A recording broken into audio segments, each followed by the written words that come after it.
अस्सलाम वालेकुम students, this is फजल शहबाज खान और एक बार फिर हाजिर हूँ सेकेंड ईयर इंग्लिश के लेसन को लेकर।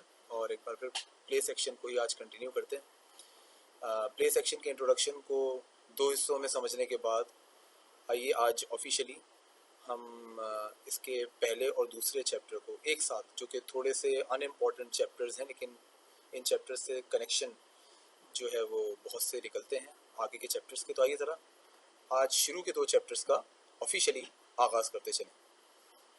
सो starting the time with the name of almighty Allah who is the most gracious and the most merciful.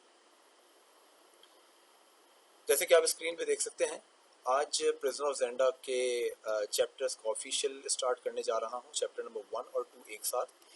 तो इसी तरह इन दोनों चैप्टर्स के नाम आपके सामने हैं। अच्छा, यहाँ ये मैं आपको ज़रूर शुरू में बता देना चाहूँगा कि मैं ये चैप्टर्स जो आपके साथ शेयर करने जा रहा हूँ, यहाँ से आगे के जितने भी चैप्टर्स आप देखेंगे वो सब के सब समरी यानी सिनॉप्सिस की शक्ल में आपको नज़र आएंगे। तो डिटेल सेक्शन ज़ाहिर है कि आपको खुद पढ़ना चाहिए और ख़ुद पढ़ेंगे तो उससे आप इंजॉय भी करेंगे। मगर फिर इंशाल्लाह ताला कोई भी सेक्शन में जब आप इसे ख़ुद से पढ़ते हैं और कोई चीज़ डिफ़िकल्ट लगे तो मुझसे कमेंट सेक्शन में ज़रूर सवाल करिएगा, बिल्कुल मत पीछे रहिएगा। And I will be answering to every question इंशाल्लाह। तो आइए ज़रा विदाउट फर्दर अड्यू अपने इन दोनों चैप्टर्स का आगाज़ करते हैं। पहला चैप्टर आपके सामने है the Rassendylls with a word on the एल्फबर्ग्स।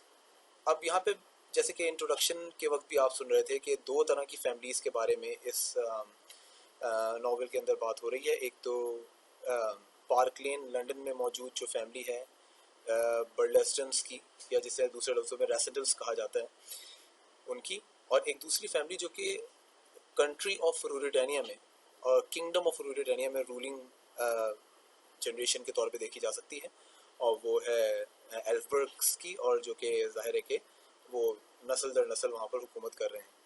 तो चैप्टर नंबर 1 की ओपनिंग होती है जब रूडोल्फ रेसेंडल अपनी भाभी के साथ बैठा होता है और वो दोनों आपस में गुफ्तगू कर रहे होते हैं। और इसमें रूडोल्फ रेसेंडल का बड़ा भाई जो कि करंट लॉर्ड ऑफ बर्लेस्टन है, यानी कि वहाँ का नवाब है, तो वो भी उस वक्त उस गुफ्तगू का हिस्सा बनता है। तो आप इसे रीड करेंगे जब पर्सनली तो मज़ा आएगा।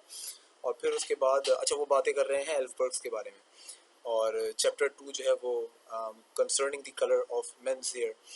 जैसे कि आपने सुना ही होगा कि इस मखसूस नावल में लाल कलर के बाल जो है वो बड़े वैल्यूएबल हैं, और ज़ाहिर है कि ये एक सिंबल है एल्फबर्ग्स का। और एल्फबर्ग्स के जितने भी मेल इंडिविजुअल्स हैं उनके तो बाल खैर लाल हैं ही, लेकिन अगर यहाँ पे पार्क लेन लंदन में किसी एक कैरेक्टर को हम देखते हैं कि जिसके बाल लाल हैं, और जो सबसे स्ट्रेंज नज़र आता है, अलग नज़र आता है, वो कोई और नहीं बल्कि hero of the play Rudolf Rassendyll खुद है, कि जो लंदन में रहकर भी एक तरह से बिल्कुल एल्फबर्ग के ख़ानदान से बिलोंग करता हुआ नजर आता है, keeping that red hair and straight nose and red beard as well. तो आइए जरा देखते हैं। अच्छा, चैप्टर नंबर 1 में हमें बस इतना दिखाया जाता है कि रूडोल्फ रेसेंडल जो है वो कहीं ना कहीं जो उसका अपीयरेंस है, रेड हेयर, और उसकी जो हाइट है, बिल्ड है, वो बिल्कुल एल्फबर्ग्स जैसी है। तो कहीं ना कहीं वो रूरिटानियन डायनेस्टी से जुड़ा है, डिनेस्टी से जुड़ा हुआ है, I would say, not dynasty, I would say dynasty, वो डिनेस्टी से जुड़ा हुआ है। और इसी तरह से उसको जो है वो उसके उसके मरहूम वालिद जब तक ज़िंदा थे तब तक वो, और अब उसके भाई और भाभी जो हैं वो उसे रूरिटानिया जाने नहीं देते, वहाँ जाने से उसे रोकते हैं। तो बिलाखिर खैर वो इरादा करता है चैप्टर नंबर 1 के अंदर कि वो अपनी अपनी अपनी भाभी और अपने भाई को, भाभी यानी कि रोज रेसेंडल और भाई यानी कि Robert Rassendyll who is the lord of Burlesdon, उन्हें वो धोखा देकर किताब लिखने के लिए का कहकर, बहाना करके, स्टडी टूर का कहकर वो जाने का इरादा कर लेता है, पक्का इरादा कर लेता है। और इस तरह वो रूरिटानिया पहली दफ़ा जाने का पक्का इरादा करके, और ख़ास करके ऐसे मौके पर जब किंग की कोरोनेशन की खबर उसे मिलती है कि वहाँ पर एक नए किंग रूडोल्फ द 5th की ताजपोशी भी इसी सीज़न में होगी, तो इस तरह से इससे बेहतरीन मौका रूरिटानिया जाने का दूसरा नहीं मिलेगा। तो ये finally makes up his mind कि वो इसी वक्त पर जाए और जाकर कोरोनेशन भी देखे और रूरिटानिया में अपने जैसे लोगों से भी मिले। अब इसमें जैसे कि यहाँ पे आपको 5वीं लाइन दिख रही होगी अगर आप स्क्रीन देख रहे हैं, ही हैज़ लेट का मतलब है इन्फॉर्म करना, आगाही देना, बताना। He has late his acquaintances यहाँ पर कहा जाता है कॉन्टेक्ट्स को या रिलेशंस को या जिनसे आपकी के ताल्लुकात हो। He has late his acquaintances in London. अच्छा, लंदन में कौन रहता है? वो खुद। और तो लंदन में उसने किसे इन्फॉर्म किया है? अपनी भाभी को और अपने भाई को। एंड पेरिस, पेरिस में उसने किसे इन्फॉर्म किया है? अपने दो दोस्तों को, दैट इज जॉर्ज फेदरली जो कि ब्रिटिश एम्बेसी में एक डिप्लोमेट की हैसियत से वहाँ पर काम करता है, और बर्ट्रंड को कि जो कि वहाँ पर एक और जर्नलिस्ट की हैसियत से वहाँ पर पेरिस में काम कर रहा है। उन्हें जाकर ये सारी बातें बताता है कि वो कहाँ किस तरफ जा रहा है। इसकी डिटेल आप चैप्टर नंबर 2 जब पढ़ेंगे तो बहुत मजा आएगा। चैप्टर 2 ऑफिशियली यहाँ से शुरू हो चुका है। जैसे कि मैं दोबारा ये लाइन पढ़ लेता हूँ। He has let his acquaintances in London and Paris know only that he is to visit Dresden and the Tyrol। वो ड्रेसडन और टायरोल का कहकर, जहाँ वो हमेशा जाया करता था और जहाँ जाना उसकी हॉबी हुआ करती थी, वो ये कहकर वहाँ से निकलता है। लेकिन जब वो बॉर्डर पहुँचता है, अब चैप्टर 2 यहाँ पर शुरू हो चुका है, जब वो बॉर्डर पहुँचता है तो उसे वहाँ पहुँचते ही पहली खबर जो मिलती है वो ये कि कॉरोनेशन जो काफ़ी दिनों बाद होनी थी, फॉर सम स्ट्रेंज रीजंस अब सिर्फ 2 दिनों में होनी थी।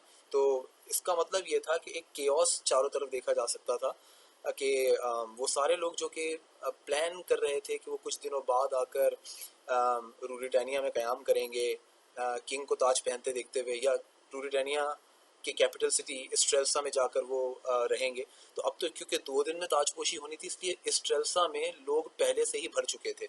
और रेसिडेल को जब तक ये खबर पता चली तो उस वक्त तक स्ट्रेल्सा लोगों से बुरी तरह भर चुका था। तो रेसिडेल डिसाइड्स कि वो स्ट्रेल्सा में तो नहीं रुक सकता, तो उसने तय ये किया कि वो एक छोटे से टाउन में रुकेगा, एक ऐसा टाउन जो कि बॉर्डर से यानी फ्रंटियर से रूरिटानिया के 10 मील दूर है, और जो कि स्ट्रेल्सा से जो कि कैपिटल सिटी है विद इन रूरिटानिया उससे 50 मील की दूरी पर है। यानी 10 मील बॉर्डर से दूर और 50 मील कैपिटल सिटी स्ट्रेल्सा से दूर एक छोटा सा टाउन है, खूबसूरत सा टाउन है, और जिसका नाम ज़ेंडा है।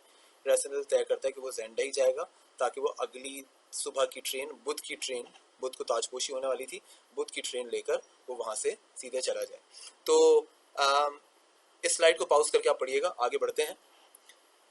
तो पहली शाम वो एक होटल में रुकता है। यहाँ पर एक होटल में, वो एक ऐसे होटल में क़याम करता है कि जहाँ पर एक इन कीपर यानी कि होटल की एक ज़ईफ़ जो केयर टेकर है वो अपनी 2 बेटियों के साथ उसका इस्तकबाल करती है और उसे वेलकम करती है। उनके साथ वो शाम बहुत अच्छी गुजरती है, और उनकी बातों से रेसिडेल को बहुत कुछ पता चलता है। पहली बात तो से ये पता चलती है कि जनाबे किंग इस वक्त जहाँ रेसिडेल इस वक्त मौजूद है इन ज़ेंडा, जनाबे किंग यानी the king Rudolf Elphberg the fifth, वो खुद भी इस वक्त एक शूटिंग लॉज में इसी जगह पर मौजूद है, उस ज़मीन पर कि जिस ज़मीन का मालिक ड्यूक ऑफ स्ट्रेल्सा यानी ब्लैक माइकल है। तो इस तरह से Rassendyll gets very thrilled and fascinated कि क्यों ना अगली सुबह वो उसी रूट पर वॉक करता हुआ निकले कि जहाँ पर कोरोनेशन डे से पहले जो कि बुध को होनी है।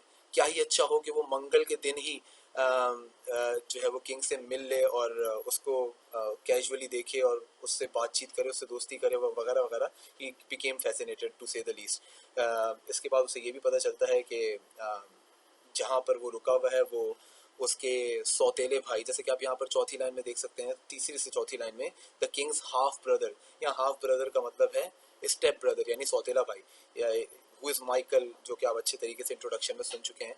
वो माइकल की प्रॉपर्टी में यहाँ पर क़याम किया हुआ है ताकि वो अपनी मेज़बानी में, यानी माइकल चाहता है कि वो अपनी मेज़बानी में अपने बड़े भाई को यहाँ से स्ट्रेल्सा लेकर जाए गार्ड ऑफ ऑनर के साथ, और उसको वो एक अच्छे बड़े से चर्च में उसकी कोरोनेशन सेरेमनी को जो है वो मैनेज करें। उसे ये भी पता चलता है कि ड्यूक ज़्यादा पॉपुलर है, यानी माइकल ज़्यादा पॉपुलर है किंग से भी ज़्यादा। ये आप मुझसे पहले सुन चुके हैं, और उसकी वजह यही कि किंग ज़रा लोगों में ज़्यादा कम इन्वॉल्व रहता है, और भी बहुत से रीजंस होंगे, तो क्योंकि उसने अपनी ज़िंदगी ज़्यादा बाहर गुजारी होती है।